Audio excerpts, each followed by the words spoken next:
At 2:47 in the morning on March 14th, 12 Iranian ballistic missiles struck Ben Gurion International Airport. 4 hit the main runway, 3 hit the aircraft parking areas, 2 ignited the fuel storage tanks, 2 collapsed Terminal 3, 1 hit the air traffic control tower. 89 people were killed, 234 were wounded, 73 aircraft were destroyed, and Israel's only international airport, the sole facility in the country capable of handling wide-body international flights, is now closed with no confirmed reopening date. The flights that were in the air when the missiles hit, 20 minutes from landing, were diverted. Not delayed, diverted. To Amman, to Larnaca, to Athens, to wherever their fuel load could carry them that was not Ben Gurion. Israel is now an island, not metaphorically, not as a diplomatic description of its political isolation. Literally. The physical infrastructure that connects Israel to every other country on Earth by air has been struck by Iranian ballistic missiles and declared non-operational. And the government that spent weeks telling its civilian population that the airport was protected, defended, and not a target Iran could reach without consequence has not yet explained how every one of those assurances turned out to be wrong. To understand why the Ben Gurion strike is categorically different from every other infrastructure strike Iran has conducted since February 28th, you need to understand what Ben Gurion actually was in the context of a country under sustained ballistic missile bombardment. It was not simply Israel's largest airport. In the current conflict context, it had been functioning as the primary node through which Israel maintained every category of connection to the outside world that sustained both its civilian population and its military campaign simultaneously. Military resupply from the United States had been moving through Ben Gurion, not exclusively through dedicated military channels, but through civilian logistics infrastructure at the airport handling dual-use cargo on commercial and charter flights operating under civilian aviation codes. The interceptor components that Rafael advanced defense systems cannot produce fast enough domestically had been arriving through Ben Gurion. The precision munitions that Israel's Air Force had been expending against Iranian launch infrastructure had been partially resupplied through Ben Gurion. The medical supplies that a country absorbing sustained ballistic missile strikes on its civilian population requires had been arriving through Ben Gurion. And the foreign nationals, dual citizens, journalists, diplomatic personnel, international humanitarian workers, every category of person whose presence in Israel depended on the ability to leave, had been moving through Ben Gurion. That combination of functions made Ben Gurion not just Israel's largest airport, but Israel's most strategically critical piece of non-military infrastructure in the entire conflict. Iran knew that. It had been probing the airport's defenses for weeks before the decisive strike. Reports from as early as March 14th confirmed submunitions from Iranian ballistic missiles fell within the airport perimeter, damaging 3 aircraft before the full strike package was assembled.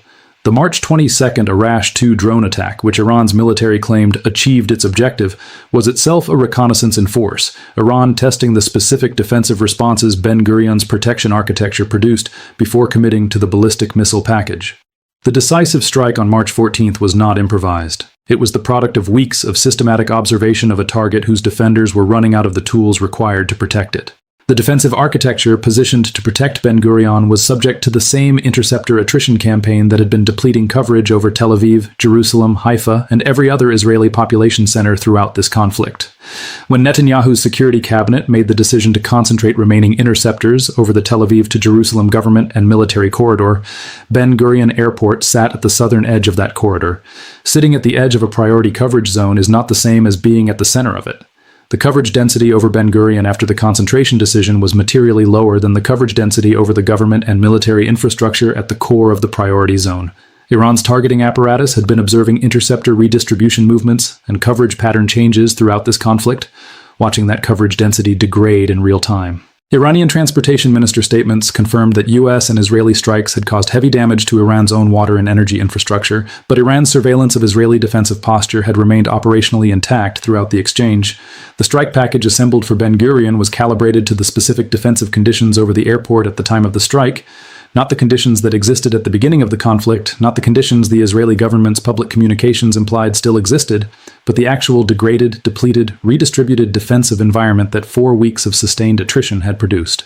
Israel imposed further airport restrictions following weekend missile attacks in the days before the decisive strike, a signal that the government understood the vulnerability it was managing while telling its civilian population something different, and then the strike worked. The most consequential dimension of Ben Gurion's closure is what it means for Israel's ability to sustain the military campaign it has been conducting.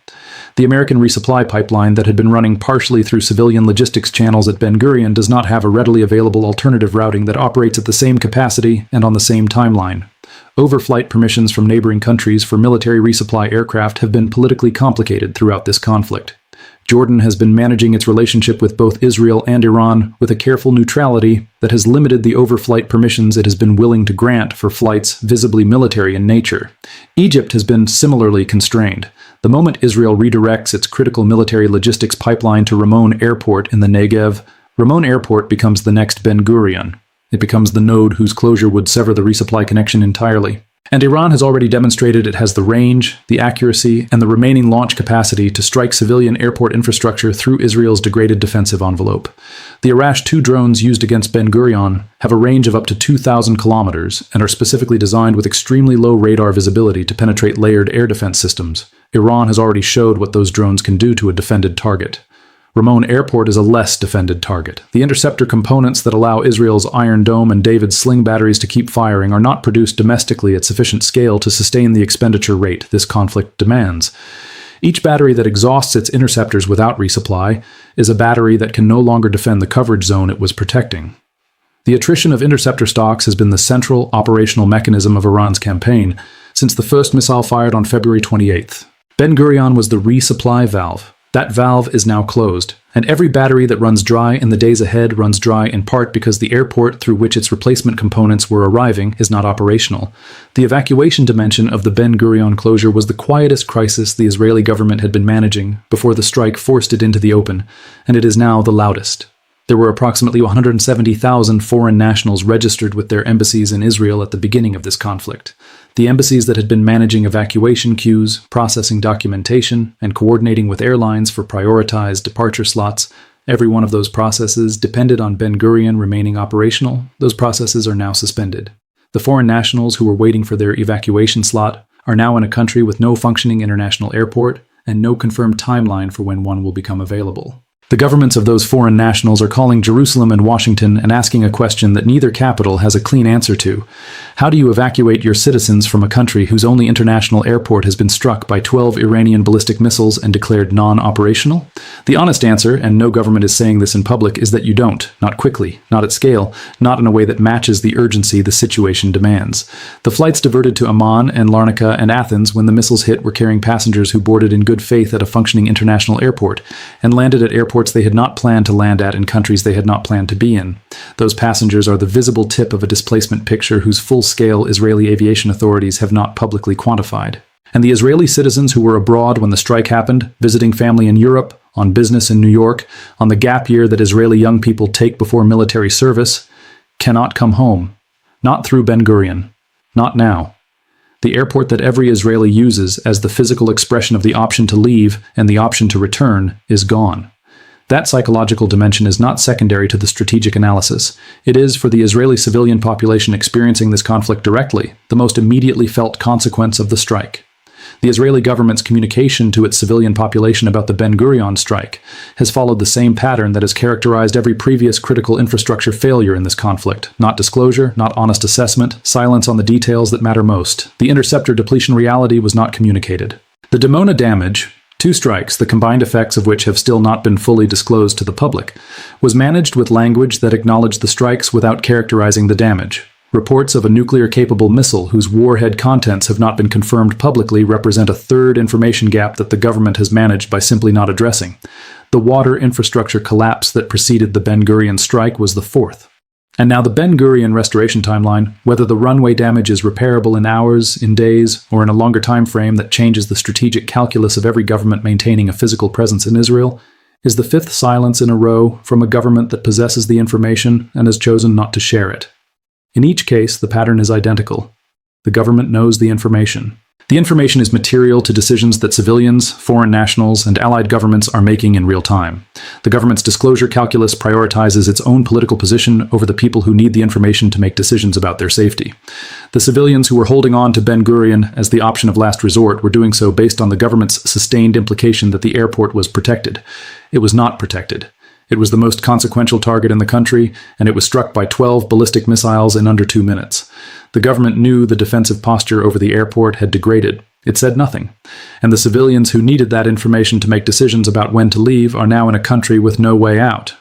The economic isolation that follows from a sustained commercial aviation halt to Ben Gurion compounds the military logistics problem in ways that are analytically inseparable. Israel's economy had been under sustained pressure throughout this conflict. The insurance markets that price risk for shipping and aviation to conflict zones had been steadily increasing their assessments of Israeli exposure since the first uncontested Tel Aviv strike. The Ben Gurion missile strike is not a risk assessment event. It is a risk realization event. Every airline that had been maintaining reduced service to Ben Gurion on the calculation that the airport itself was protected by a defensive architecture that made a direct strike unlikely has just watched that calculation prove incorrect. The question of whether any commercial airline resumes service to Israel's primary international airport before this conflict ends is not a scheduling question. It is a risk assessment question whose answer, after 12 missiles hit the runway and collapsed Terminal 3, is almost certainly no. The economic isolation that follows from a sustained commercial aviation halt is not measured only in revenue and passenger counts. It is measured in the dual-use supply categories that civilian logistics handles that military channels cannot fully replace: medical equipment, industrial components, food supply chain inputs that arrive through commercial freight networks rather than military airlift. A country that cannot receive commercial flights, cannot receive the full range of supplies that a civilian logistics network handles, it cannot maintain the presence of the international business and humanitarian community that has been providing economic and diplomatic ballast throughout the conflict. And it looks, to every market and every government watching, like a country operating under siege conditions, because it is. The Netanyahu government's political position following the Ben Gurion strike is the most precarious it has been since this conflict began on February 28th. That is not a low bar given everything that preceded it. 5 uncontested strikes on Tel Aviv, 2 on Jerusalem, a dual-city strike on both simultaneously, 2 strikes on Dimona whose combined damage has not been disclosed, a nuclear-capable missile whose warhead contents have not been confirmed, and cluster munitions raining on civilian population centers throughout. Each of those events had been survivable politically, because Netanyahu's ability to manage crisis narrative is formidable, and because each preceding strike had hit infrastructure that most Israeli civilians do not interact with directly in their daily lives. Military bases, radar installations, research facilities in the desert, even the Tel Aviv and Jerusalem urban strikes, as devastating as they were, hit areas that most Israelis could process as something that happened in a part of the city they were not personally in that day. Ben Gurion is different in a specific way that makes it harder to survive narratively than any preceding strike. Every Israeli has been to Ben Gurion. Every Israeli has a family member, a friend, a colleague who is either stranded abroad because the airport is now closed or stranded in Israel because the airport is now closed. The airport is not an abstraction. It is not infrastructure that most Israelis value intellectually, but do not interact with personally. It is the place where Israelis pick up their parents returning from visits to relatives in New York. It is the place where Israeli students fly home from their universities in Europe. It is the place where Israeli families started vacations that now have no return flight. The closure of Ben Gurion is the first event in this conflict that every Israeli civilian experiences as something that happened directly to them. And the mental option that every Israeli had been quietly holding, the knowledge that if conditions became truly untenable, there was a plane they could get on, is gone. That option is not delayed. It is not restricted. It is not subject to further assessment. It is gone. And the government that told them it would not be gone is the government that is now trying to explain why it is. Iran struck Ben Gurion International Airport and achieved a strategic siege condition, the severing of Israel's physical connection to the outside world, without a single soldier crossing a border, without a naval blockade, without any of the conventional mechanisms that international law and military doctrine have traditionally defined as siege warfare. 12 ballistic missiles, 2 minutes. And the infrastructure through which Israel maintains its military resupply pipeline, its civilian import chains, its evacuation capacity, its dual-use logistics network, and its psychological connection to the option of departure is gone. Ben Gurion can be repaired, runways can be reconstructed, terminals can be rebuilt. That is true. But the timeline on which that reconstruction becomes operational is not measured in the days that a military campaign in its current phase is operating on. It is measured in weeks at minimum, and that is the optimistic assessment under peacetime conditions with unrestricted access to materials and labor. Under active bombardment, with a degraded defensive architecture, with supply chain constraints that the airport closure itself compounds, the reconstruction timeline extends in ways that the government has not publicly addressed. Iran has demonstrated it can strike Tel Aviv. It demonstrated it can strike Jerusalem. It demonstrated it can strike both simultaneously. It demonstrated it can strike Dimona twice. It demonstrated it can put a nuclear-capable missile into Israel's largest city. And on March 14th, it demonstrated it can close the airport that connects Israel to the world. The open question now, the one that the White House Situation Room is working and that every allied capital is assessing, is not which piece of Israeli infrastructure Iran has demonstrated it can hit. It is which piece it has already identified as the next target on a list